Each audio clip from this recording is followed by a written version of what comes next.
Bonsoir à tous et bienvenue dans les studios de TLM pour une soirée événement organisée par l'IFAG Alumni et le groupe Port-Alu, le réseau Kyonéo.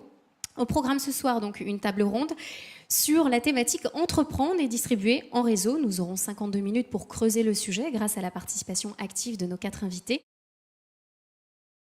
Je pense que la première question qu'il faut qu'on se pose, c'est quel est le positionnement de sa marque. Et en fonction du positionnement, d'adapter son réseau de distribution. Je vous disais tout à l'heure volontairement que Arena est une marque de sport. Nous, le choix, il coule de sens. À partir du moment où on est une marque de sport, on est distribué dans des magasins de sport. Ça paraît logique, mais il faut savoir qu'on est une des rares marques de sport à fonctionner avec un réseau de distribution aussi clair.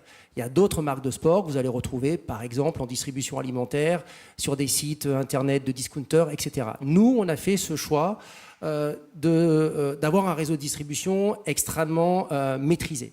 Donc ça, c'est la première question à se poser. La deuxième question, c'est quel type de consommateur on veut toucher.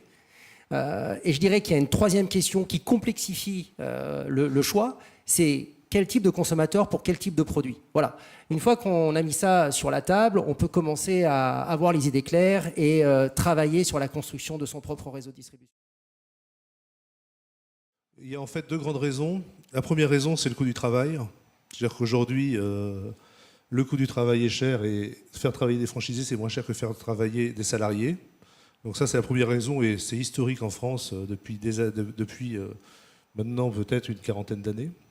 Et la deuxième raison, c'est les difficultés de financement de l'entreprise et des projets innovants qui sont plus faciles à financer localement par des franchisés que globalement sur des gros projets de succursales.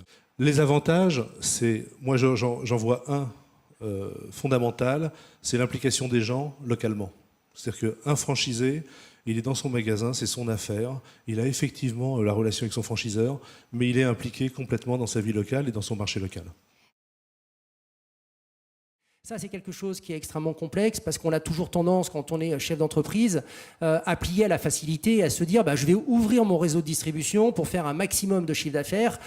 Sauf que ce type de démarche est souvent basé sur une approche court terme et pas long terme. Je voudrais juste, si j'ai un instant, vous donner un exemple de grandes marques dans le marché du surf.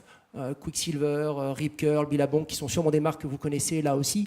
Il faut savoir que le marché du surf, il y a 5 ans, était un peu considéré comme l'Eldorado du marché du sport. Et ces marques-là ont pris la décision d'ouvrir leur distribution. On a retrouvé ces marques dans des magasins type Jeanery, des magasins de prêt-à-porter.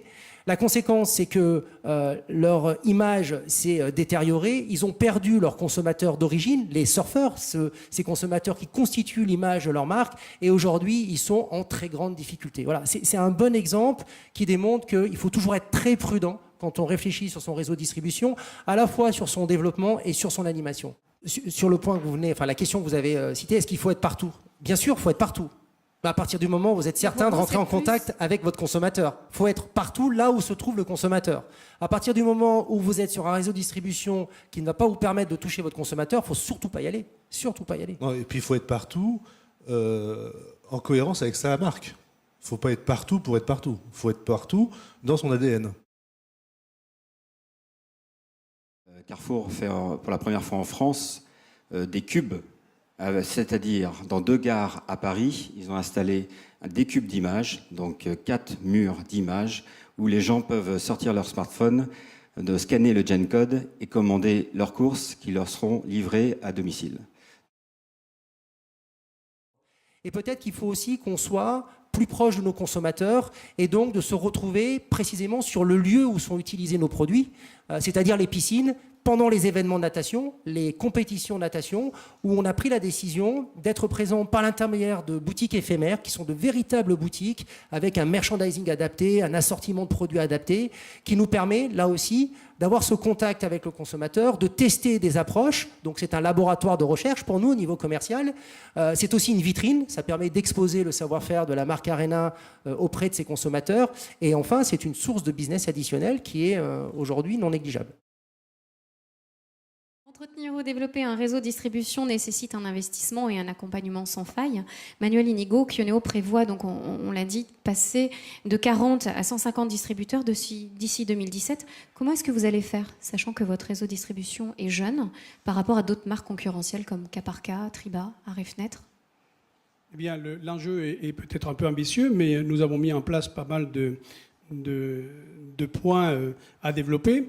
Nous avons actuellement 2 collaborateurs qui ne font que ça, c'est-à-dire qu'ils vont aller chercher des nouveaux clients existants dans des zones de chalandise que nous avons choisies.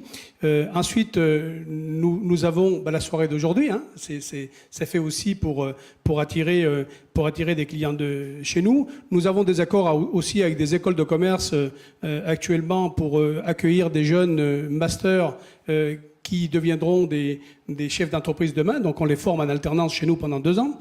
Hein. Et puis ensuite, il y a des salons. Il y a les salons de la franchise. Il y a aussi la publicité qu'on peut faire autour de tout ça. Donc on a mis en place une batterie de commandes d'actions qui font que je reste persuadé qu'on sera au bout à ces 150 magasins. Nous, Internet, c'est pas du virtuel, hein, c'est du concret. À peu près 20% du chiffre d'affaires réalisé sur le marché du sport est généré par les sites marchands. On n'a aucun problème par rapport à Internet à partir du moment où le distributeur, le retailer, le e-retailer sera en ligne avec notre stratégie. On revient toujours à ce que j'expliquais tout à l'heure. C'est vraiment du basique. C'est-à-dire que, en clair, ce que je suis en train de vous dire, c'est qu'on a exactement la même démarche quand on choisit un distributeur physique, un magasin de sport, que quand on se pose cette question-là sur les distributeurs qui sont présents sur Internet.